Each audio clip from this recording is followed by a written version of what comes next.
The vacuum cleaner hummed softly as Maria pushed it across the marble floor of the grand music room. She'd been working at the Ashford mansion for almost 6 years now, and every inch of this house was familiar to her. The crystal chandeliers that needed dusting every Tuesday, the tall windows that caught fingerprints she couldn't even see until the afternoon sun hit them just right, and the piano, that beautiful black grand piano that sat in the center of this room like a piece of art. Her daughter Elena sat in the corner, exactly where she always did. The 12-year-old had her math homework spread out on the floor, occasionally glancing up at her mother with those dark, thoughtful eyes. Maria felt a pang of guilt every time she looked at her. What kind of mother brings her child to work after school? But what choice did she have? The after-school program cost money they didn't have, and leaving Elena home alone in their neighborhood wasn't something Maria could stomach. "Mom, I'm done with my homework," Elena said quietly, closing her notebook. "That's good, Mija. Just sit tight for another hour, okay? Mrs. Ashford is having some kind of party tonight, and I need to make sure everything is perfect." Elena nodded and pulled out a library book, but Maria noticed her daughter's eyes drifting toward the piano again.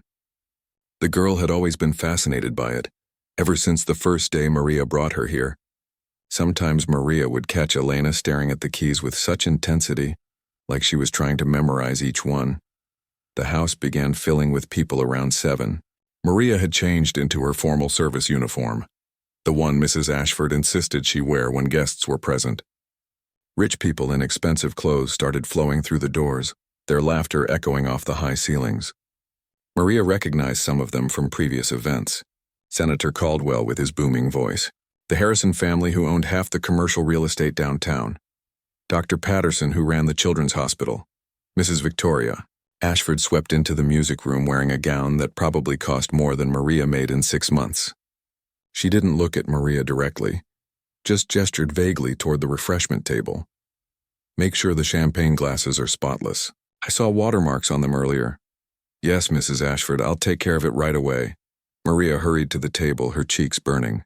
She'd already polished those glasses twice. Elena watched from her corner, her expression unreadable. The room filled up quickly. Everyone seemed excited about something, and Maria soon understood why. Brandon Ashford, Mrs. Ashford's 16-year-old grandson, was going to perform. He was apparently some kind of piano prodigy, according to the whispered conversations Maria overheard. While serving drinks, "He's been accepted to 3 different music academies," one woman said. "I heard he's performing at a competition in Boston next month," another added. Brandon entered the room with the easy confidence of someone who'd never doubted his place in the world. He wore a tailored suit and his hair was styled perfectly. He sat at the piano without hesitation, and the room fell quiet. Then he began to play. Maria didn't know much about classical music, but even she could tell he was good. His fingers moved quickly across the keys, and the music filled the room with something beautiful and complicated. When he finished, the applause was thunderous. People crowded around him, offering congratulations and praise. Mrs. Ashford beamed with pride. "Brandon's been studying with Professor Keating at the conservatory. We've invested quite a bit in his musical education, and as you can see, it's paying off beautifully." Maria glanced at Elena, who was watching the whole scene with those intense eyes. The look on her daughter's face made something twist in Maria's chest. It was hunger. Pure, desperate hunger for something just out of reach. The party continued for another hour. Maria stayed busy, clearing empty glasses and making sure the refreshment table stayed full. She was so focused on her work that she didn't notice Elena had moved until she heard the voices. "Well, would you look at that?" Maria's head snapped up. Her heart dropped into her stomach. Elena was standing next to the piano, just standing there, one hand resting lightly on the polished surface. Senator Caldwell was the first to notice her. "Does the helps child think she can play?" He chuckled, and several people around him joined in. The laughter wasn't cruel exactly, but it wasn't kind either. It was the dismissive laughter of people who found something absurd and amusing. Elena's face turned red, but she didn't move away. Instead, she looked around the room until she found Maria's face in the crowd. Then, in a voice so quiet Maria almost didn't hear it, she asked, "Can I play it for my mom?" The laughter grew louder. Someone muttered, "How adorable." Another person said, "Does she even know how to read music?" Brandon smirked from across the room. whispering something to the girl next to him. They both laughed. Mrs. Ashford moved quickly, her heels clicking sharply against the marble floor. Absolutely not. Her voice cut through the laughter like a knife. That instrument is worth more than... She stopped herself, but everyone understood what she'd been about to say. More than what you could ever afford. More than people like you deserve to touch. Maria felt like her chest was being crushed. She rushed forward, her hands shaking. I'm so sorry, Mrs. Ashford. Elena, come here right now. I just wanted to play something for you, Elena said softly, looking at her mother. There were tears forming in the corners of her eyes, but she was holding them back. I know, baby, but we need to go. Now. Maria grabbed their belongings, stuffing Elena's homework into her backpack with trembling hands. She could feel everyone watching them. The judgment, the pity, the amusement. She mumbled apologies as she guided Elena toward the door, her arm around her daughter's shoulders. Perhaps in the future it would be best if your daughter waited outside, Mrs. Ashford said coldly. This is a workplace, not a daycare. Yes, ma'am, of course. I'm very sorry. They walked through the long hallway toward the service entrance, past walls decorated with expensive art and family photos of people who'd never had to apologize for wanting something. Maria kept her head down, feeling the weight of humiliation pressing down on both of them. When they finally stepped outside into the cool evening air, Maria let out a shaky breath. Elena was quiet, staring at the ground. I'm sorry, Mom, Elena whispered. I didn't mean to embarrass you. Maria knelt down in front of her daughter, taking both of her small hands in her own. You didn't embarrass me, mija. You did nothing wrong, nothing. They laughed at me, I know. But those people, they don't understand. They don't know you. Elena looked up at her mother, and Maria saw something in those eyes she'd never noticed before. It wasn't just sadness or anger. It was determination. Fire. As they walked to the bus stop, Elena glanced back at the mansion one last time. The music room windows glowed with warm light, and Maria could see the silhouettes of people still celebrating inside. Brandon was probably still surrounded by admirers, accepting their praise like it was something he deserved simply for existing. Elena turned away and took her mother's hand. Neither of them spoke during the bus ride home. Maria was too lost in her own thoughts, replaying the scene over and over, wishing she could have done something different, protected her daughter better, given her a life where she didn't have to sit in corners, while other children played pianos worth thousands of dollars. But Elena wasn't thinking about the humiliation or the laughter. She was thinking about the piano, the way the keys felt under her fingertips during that brief moment before her mother pulled her away, the way Brandon had played, technically perfect but somehow empty. And she was thinking about tomorrow afternoon, when she would go to the community center like she did every day, where Mr. Chen would be waiting by the old, battered upright piano that nobody else wanted to play, where she would show him what she'd been working on, and he would smile and tell her she was ready for something bigger, but her mother didn't know about any of that. Not yet. Every day at 3:15, Elena walked the same route. Out of school 2 blocks east, then 3 blocks north to St. Anthony's Community Center. The building was old and tired-looking, with faded paint and windows that rattled when the wind blew. Most kids from her school didn't even know it existed, tucked away in their neighborhood like a secret that only locals shared. She pushed through the heavy front door, and the familiar smell hit her immediately. Floor polish mixed with something cooking in the kitchen downstairs. The fluorescent lights flickered in that way they always did. Elena loved this place more than anywhere else in the world. There's my star student, Mr. Chen called out from the activity room. He was mopping the floor like he did every afternoon. Most people who came to the center thought he was just the janitor. And he was, but he was so much more than that.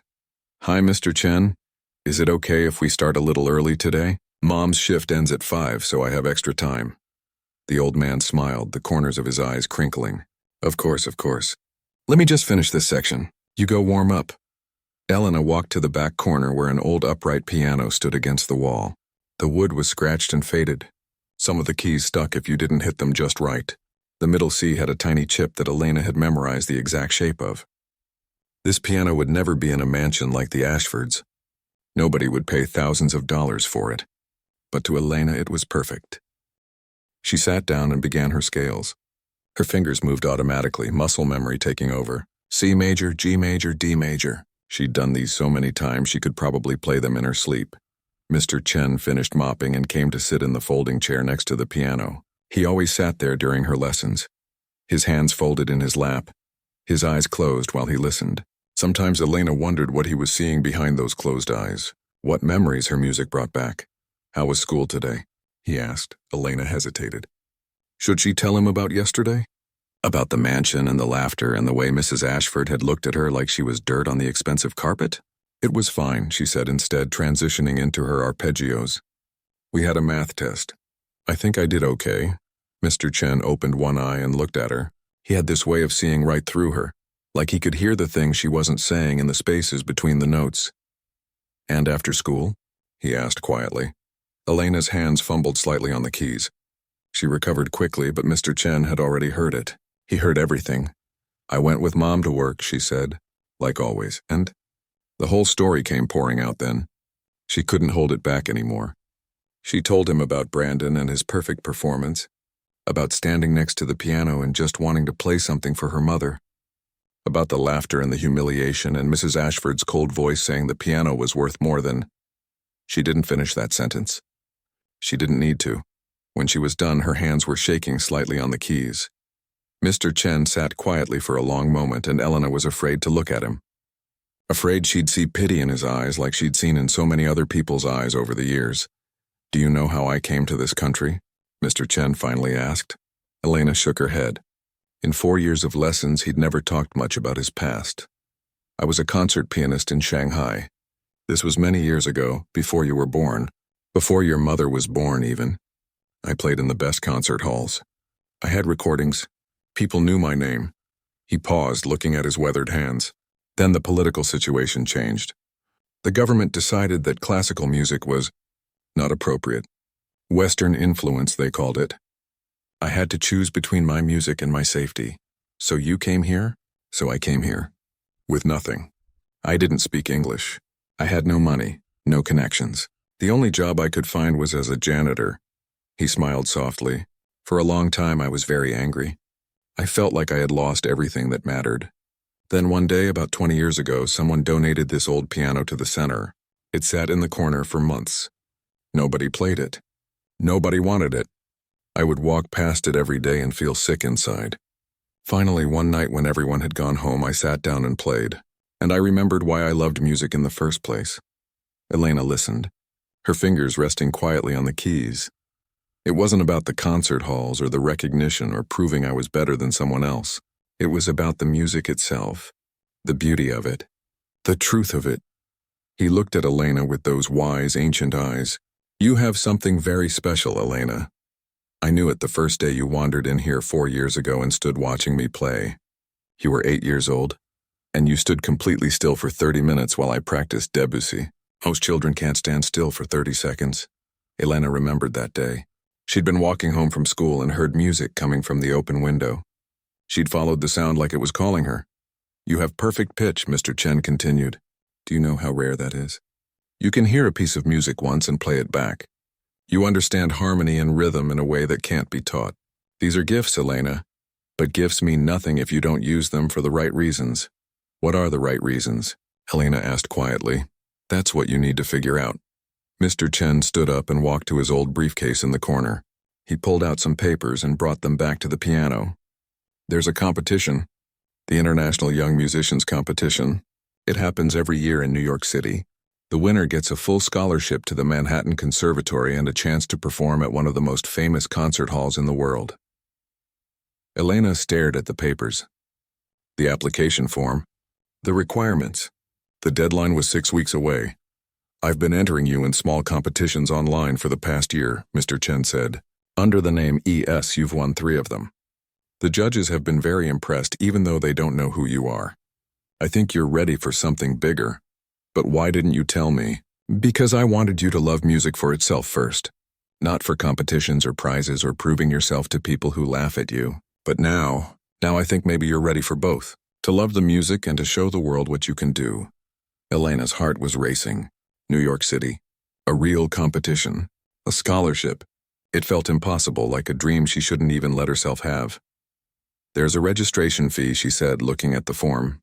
$500. She might as well have said 5 million. We'll figure it out, Mr. Chen said firmly. One step at a time. First, we need to choose what you'll perform. Something that shows your technical skill, but also your heart. Something that tells your story. They spent the next 2 hours working through possibilities. Elena played pieces she'd been practicing, and Mr. Chen listened carefully to each one. Finally, they settled on a program that felt right. Challenging but achievable. Technical but emotional. When it was almost 5 o'clock, Elena packed up her sheet music into her backpack, hiding it under her school notebooks like she always did. Elena, Mr. Chen said as she was leaving. What happened yesterday at that mansion? Those people were wrong. Not for protecting an expensive piano, but for making you feel small. You are not small. Your gift is not small. Don't let anyone make you believe otherwise.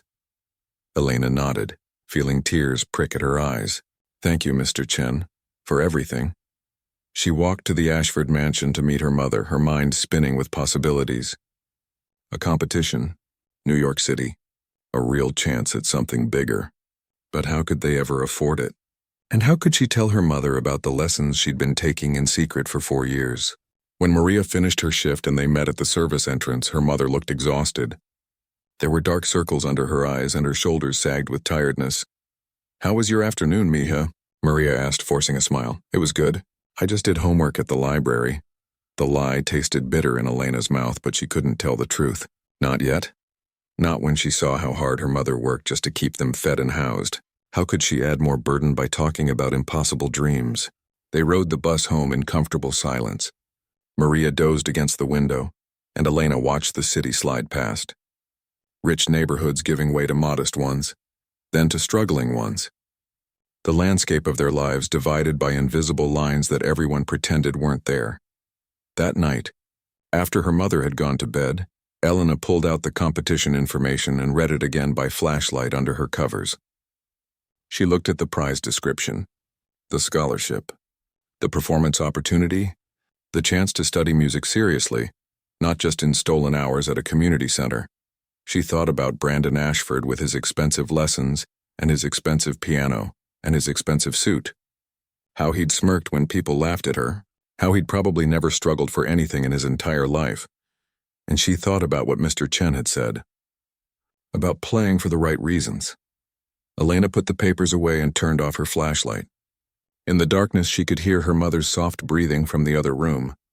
The sound of sacrifice, of working double shifts and skipping meals so Elena could have new school shoes. The sound of love that asked for nothing in return. If she was going to compete, it wouldn't be to prove something to the Ashfords or to people who laughed at Maid's daughters. It would be for her mother, for Mr. Chen, for the music itself, which had never cared whether she was rich or poor, only whether she was willing to listen. But first, she needed $500 and a way to get to New York City. And somehow, she needed to tell her mother the truth. The email arrived on a Thursday afternoon. Elena was at the community center, checking her messages on the old computer in the corner while Mr. Chen prepared the piano for their lesson. Her hands were shaking as she opened it. Dear ES, congratulations. You have been selected as one of 50 young pianists from around the world to compete in the International Young Musicians Competition. The preliminary round will take place in New York City on November 15th. Please review the attached documents for registration details and requirements. Mr. Chen, Elena whispered, her voice barely working. Mr. Chen, I got in? The old man hurried over, reading the email over her shoulder. A smile spread across his face, the kind of smile that made his whole face light up. I knew you would. I never doubted it for a second. But as Elena scrolled down to read the requirements, her excitement started to drain away. Registration fee, $500. The preliminary round was in 6 weeks. They'd need transportation to New York City, a place to stay, proper clothes for performing. She started doing math in her head and the numbers made her stomach hurt. It might as well be $1 million, she said quietly. Mr. Chen pulled up a chair and sat beside her. I have some savings. Not much, but enough to cover the registration fee and maybe the bus tickets. I can't take your money, Mr. Chen. You already give me lessons for free. You've already given me so much. Elena, I am an old man with no family. What else am I going to spend it on? Let me do this, but Elena shook her head firmly. No. If I'm going to do this, I need to find my own way. Otherwise, it doesn't mean anything.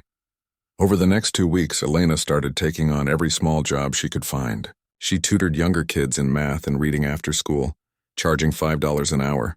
She helped Mrs. Rodriguez from their apartment building with her grocery shopping for a few dollars. She even started walking dogs on the weekends for neighbors who worked long hours. The money came in slowly. $10 here, $15 there.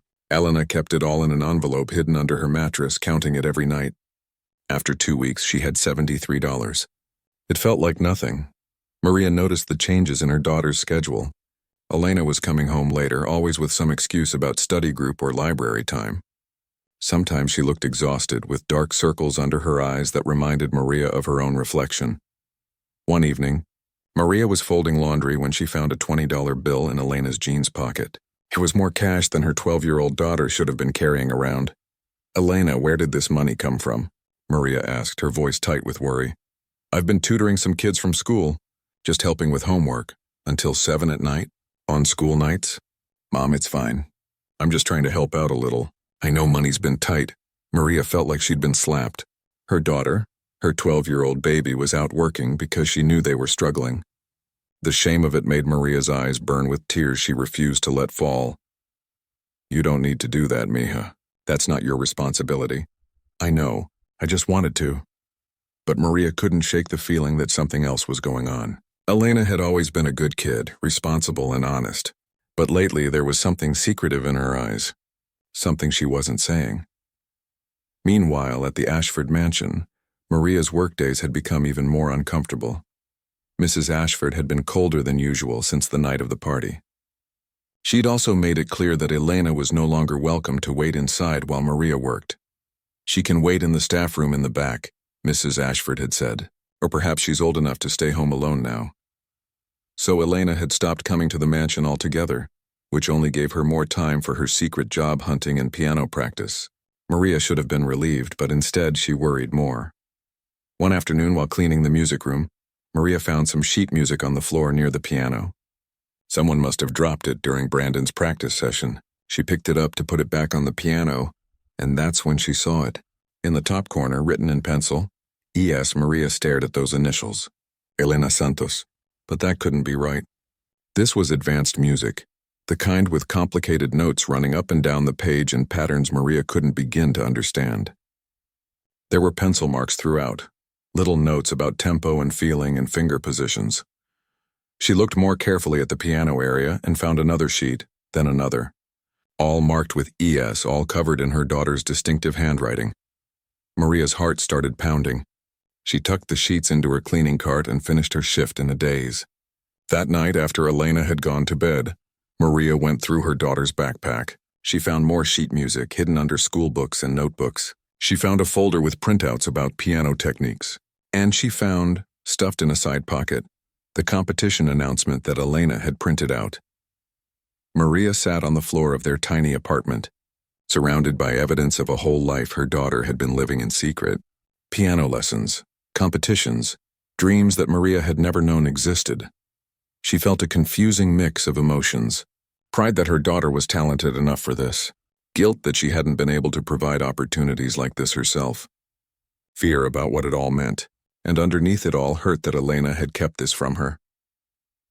The next morning, Maria was waiting when Elena came out of her bedroom, already dressed for school. "Sit down, mija. We need to talk." Elena's face went pale. She saw the sheet music spread out on their small kitchen table and knew immediately that her secret was out. "Mom, I can explain." "I hope so, because right now I'm trying to understand why my daughter has been lying to me for what looks like years." The words came out harsher than Maria intended, but she was hurt. Elena's eyes filled with tears. "I wasn't trying to hurt you. I didn't want you to worry. I didn't want to add another thing to your list of problems. So you decided to keep this huge part of your life secret instead? There's a man at the community center, Mr. Chen. He used to be a concert pianist in China. He heard me humming one day and offered to teach me. That was 4 years ago. He's never charged anything. He loves music and he says I have talent." Maria's anger started to soften as she listened to her daughter talk. Elena told her everything. The lessons, the online competitions she'd won, the International Young Musicians competition she'd been accepted to. The $500 registration fee. The desperate scramble to earn money through tutoring and odd jobs. You've been working all those hours to pay for a piano competition? Maria asked, her voice breaking. I've saved almost $200 so far. I'm going to get the rest. I just need more time. Maria looked at her daughter, really looked at her. When had Elena grown up so much? When had she become this determined young woman with dreams that Maria had never even imagined? Why didn't you tell me? Maria asked quietly. Because you work so hard already. You're exhausted all the time. I see you counting money late at night, trying to figure out how to pay the bills. I didn't want to add something else you couldn't afford. I wanted to do this on my own. Maria pulled Elena into a hug and they both cried. For the secrets kept and the burdens carried and the love that sometimes made people do foolish, noble things. You should have told me, Maria whispered. You should have trusted me with this. I'm sorry, Mom. I'm so sorry. They sat together for a long time, Elena's head on her mother's shoulder. Finally, Maria pulled back and wiped her eyes. This competition, it's important. It's one of the biggest ones in the country. The winner gets a full scholarship to study at the Manhattan Conservatory. Maria was quiet for a moment, thinking. Then she made a decision that terrified and empowered her in equal measure. I'm going to ask the Ashfords for help. Mom, no, you can't. Not after what happened. Mr. Lawrence comes to visit his mother sometimes. He's always been kinder than Mrs. Ashford. I'm going to ask him for a loan. I'll work extra hours. I'll do whatever it takes to pay it back. I can't let you do that. You're my daughter. This is what mothers do. Maria took Elena's hands. But there's one condition. You have to promise me no more secrets. Whatever happens, we deal with it together.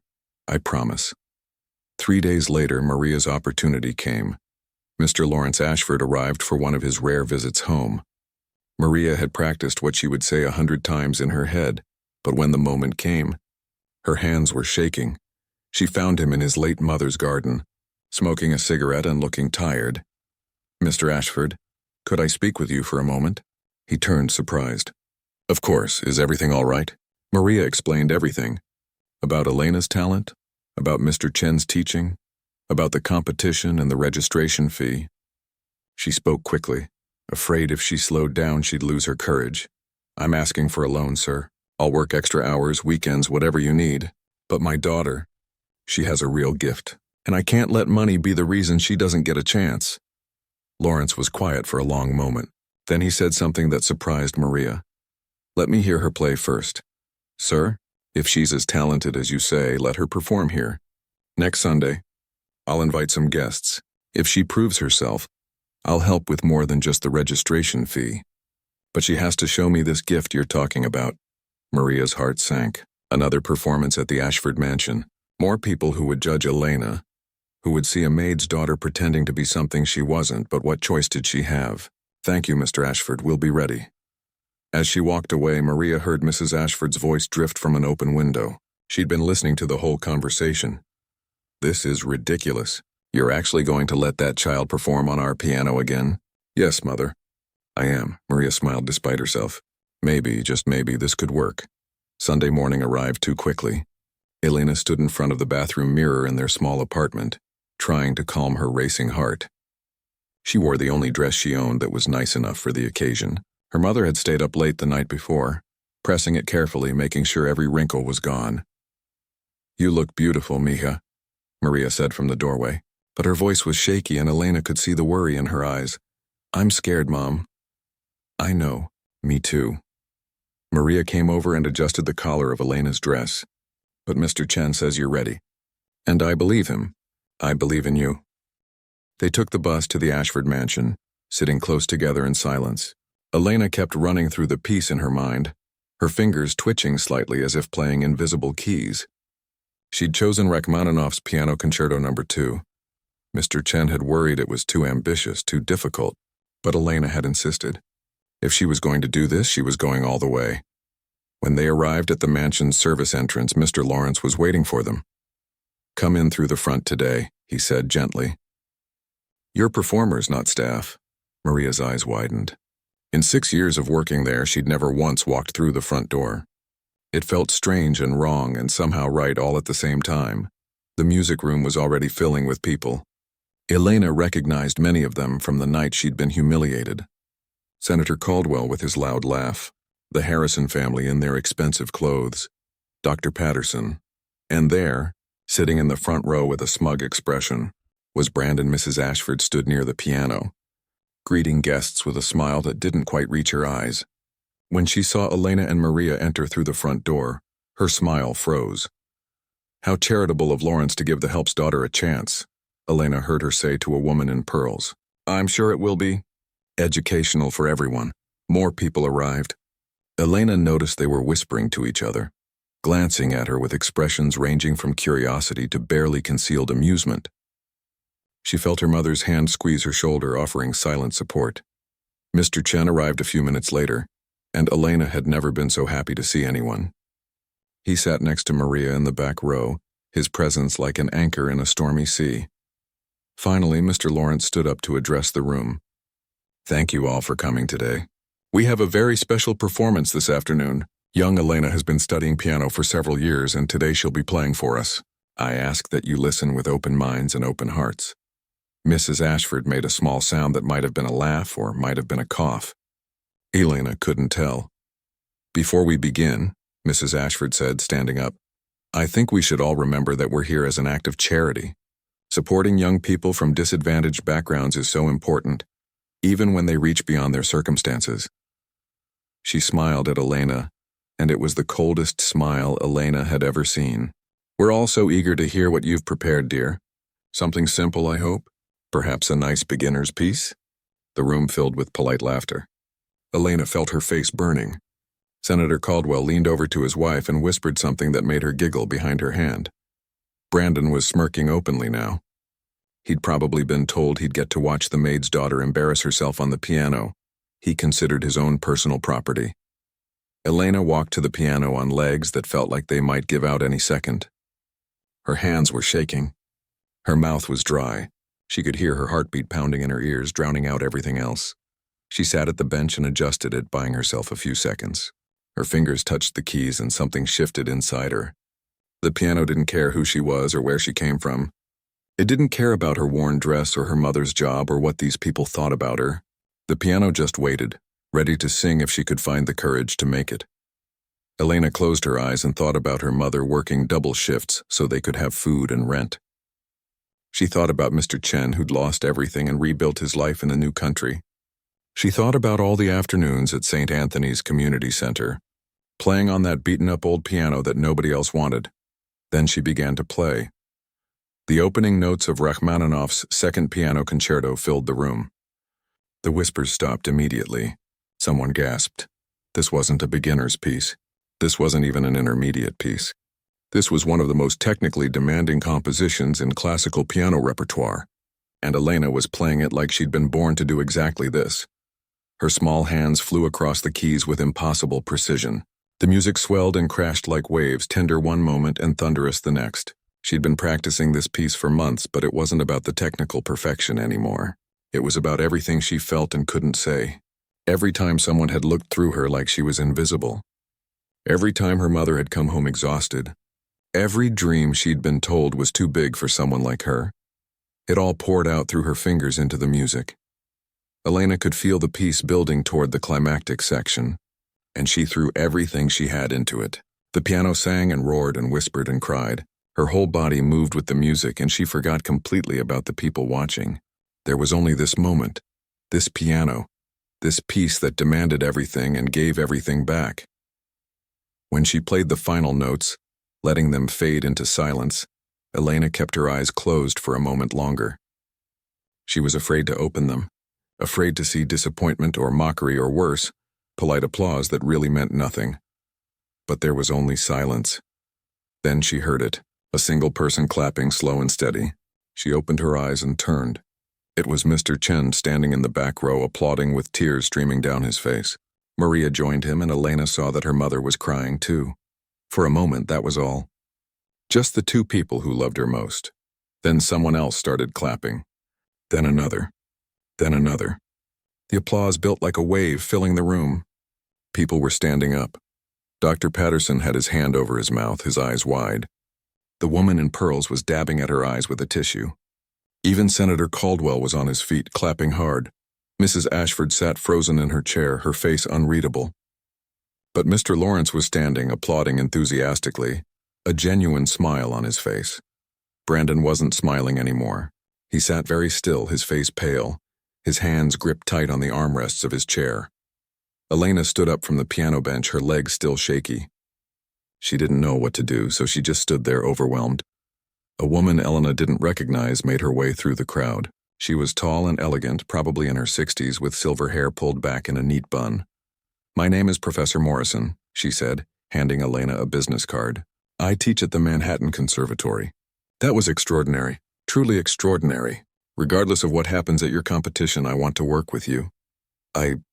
Thank you," Elena managed to say. More people came up to her then, offering congratulations and asking questions. Where had she studied? How long had she been playing? Who was her teacher? Elena answered as best she could, still half in shock.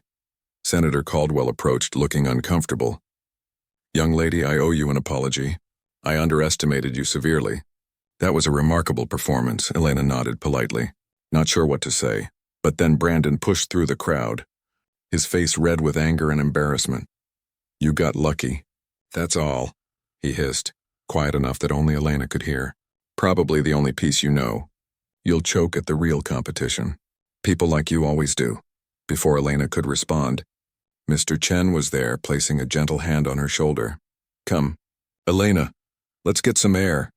They walked out to the garden, Maria following close behind. Away from the crowd, Elena finally let herself breathe. "You did it, mija," Maria said, pulling her daughter into a tight hug. "You were perfect. I was so scared, but you did it anyway. That's what courage is." Mr. Lawrence found them a few minutes later. He was smiling, but there was something serious in his expression, too. "That was exceptional, Elena. Truly. I'd like to help you with more than just the registration fee. The bus tickets, a hotel in New York, proper performance attire. Consider it an investment in talent that deserves to be nurtured." Maria's eyes filled with tears again. "Mr. Ashford, I don't know how to thank you. Just promise me you'll let me know how the competition goes. I have a feeling we're looking at someone very special here." As they walked home that evening, Elena felt different somehow. Lighter. The weight of the secret she'd been carrying was gone. The fear of being judged and found wanting had been faced and survived. But she also knew this was just the beginning. The real competition was still 6 weeks away. 50 talented pianists from around the world, all fighting for the same prize. And Brandon's words echoed in her mind. "You'll choke at the real competition," Elena pushed the thought away and squeezed her mother's hand.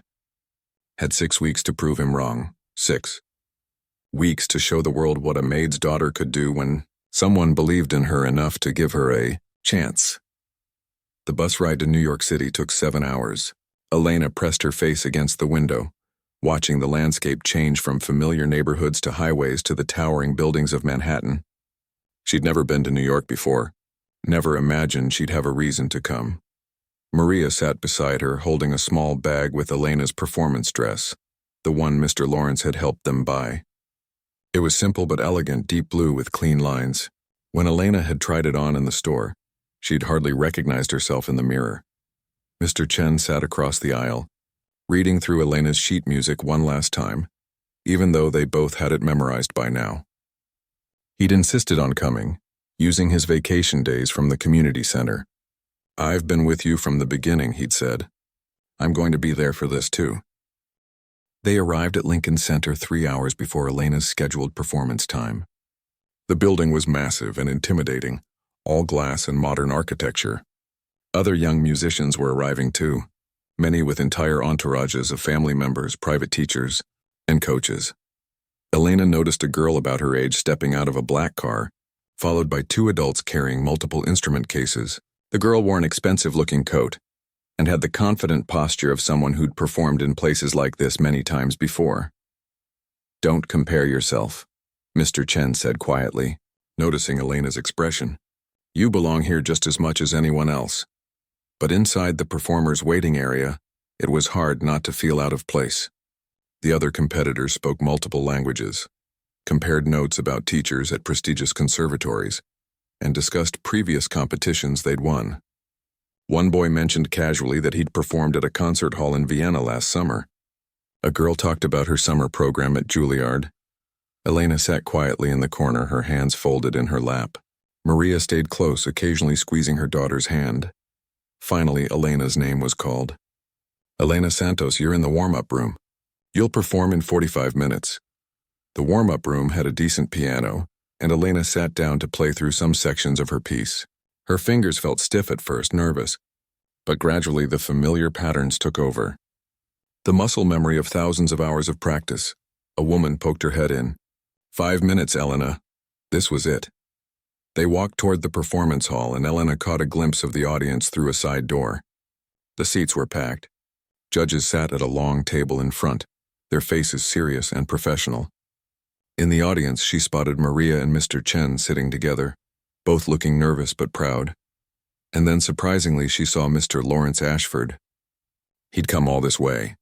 He caught her eye and gave her a small nod of encouragement. 2 rows behind him, Elena's heart nearly stopped. Mrs. Victoria Ashford sat with her arms crossed, her expression unreadable. Why was she here? "Elena Santos, you're up." She walked onto the stage, and the bright lights made it hard to see the audience clearly. Maybe that was better. The piano waited for her, a beautiful black grand that probably cost more than her family would earn in 5 years. Elena sat down and adjusted the bench. She took a breath. Then another. She'd chosen to play Chopin's Ballad No. 1 in G minor. The same composer Brandon had played that night at the mansion. But this piece was different. More complex, more demanding, more emotional. It was also, in a way, her story. The opening was gentle and questioning, like a child trying to understand her place in the world. Elena let her fingers explore the melody, tender and uncertain. She thought about all those afternoons sitting in corners while her mother cleaned, watching other children live lives she could only imagine. The piece grew more complex, the patterns weaving together like the secret life she'd built at St. Anthony's Community Center. The hidden lessons, the stolen hours of practice, the slow building of something beautiful in the shadows. Then came the powerful middle section, and Elena poured everything into it. This was the moment of standing next to the piano at the mansion and asking, "Can I play it for my mom?" This was the laughter that followed, the humiliation, the determination that came after. Her fingers flew across the keys, strong and sure, demanding to be heard. The music shifted again, softer now, but with new confidence. This was Mr. Chen teaching her that music didn't care about wealth or status. This was Maria working double shifts because she believed in giving her daughter a better life. This was every person who'd ever been told they didn't belong somewhere, and decided to belong anyway. The final section built to a climax that Elena played with every ounce of strength she had. The piano thundered and sang. And then the resolution. Not a fairy tale ending, but something more. Real acceptance, understanding.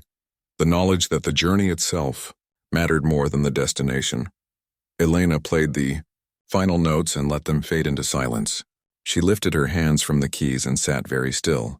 The applause started immediately this time. It was warm and genuine, filling the concert hall. Elena stood and bowed, her heart still racing. As she walked off stage, her legs were shaking so badly she thought she might fall. "Breathe," Mr. Chen said when she reached them backstage. "Just breathe. You did beautifully." They had to wait for all the other competitors to finish before the results would be announced. Elena sat with Maria and Mr. Chen in the audience, watching the others perform. A 16-year-old girl from Vienna played Liszt with technical perfection that made Elena's stomach drop. Every note was exactly right, her posture perfect, her performance polished like glass. Then a 14-year-old boy from South Korea played Prokofiev with stunning power and precision. His hands moved so fast they almost blurred. The audience loved him. Elena felt her brief hope crumbling. These performers were incredible. They'd trained their whole lives at the best schools with the best teachers. What made her think she could compete with them?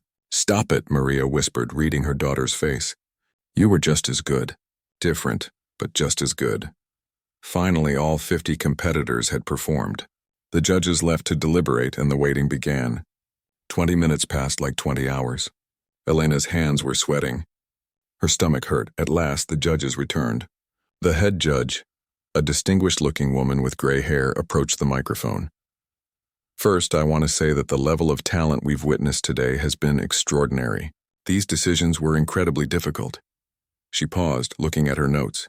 Third place goes to Katharina Hoffmann from Vienna, Austria. The Austrian girl walked up to accept her award, smiling gracefully. Elena's hands gripped the armrests of her seat. Second place, the judge paused for dramatic effect.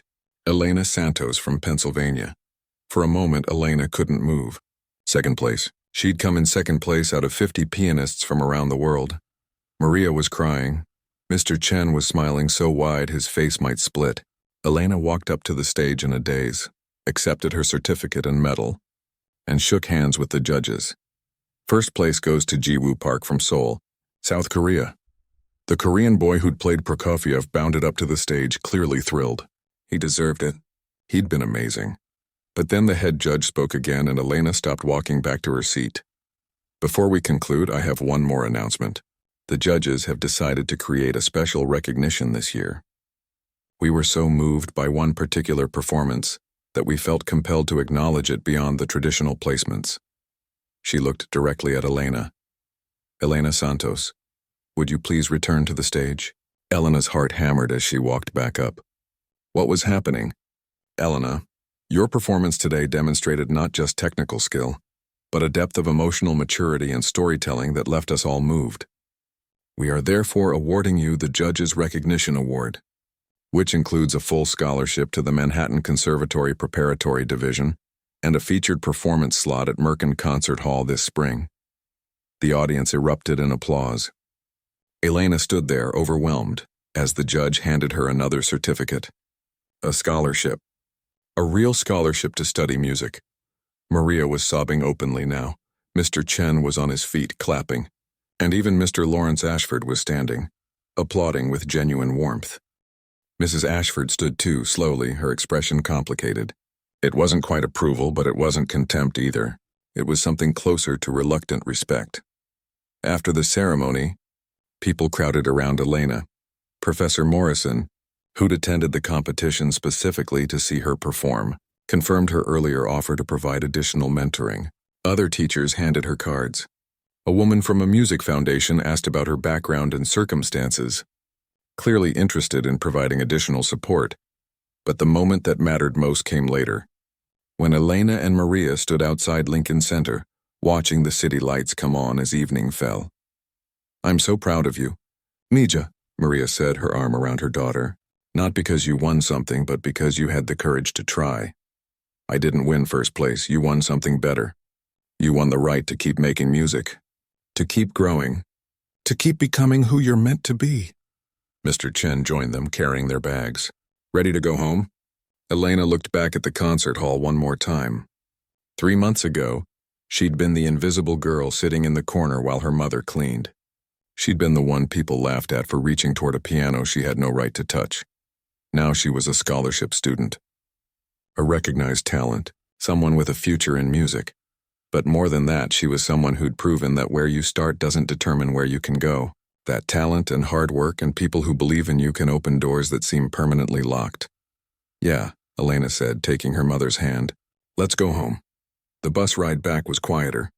Elena dozed against her mother's shoulder, exhausted but peaceful. She dreamed about the spring performance at Merkin Hall, about starting classes at the conservatory, about all the music still waiting to be learned and played and shared.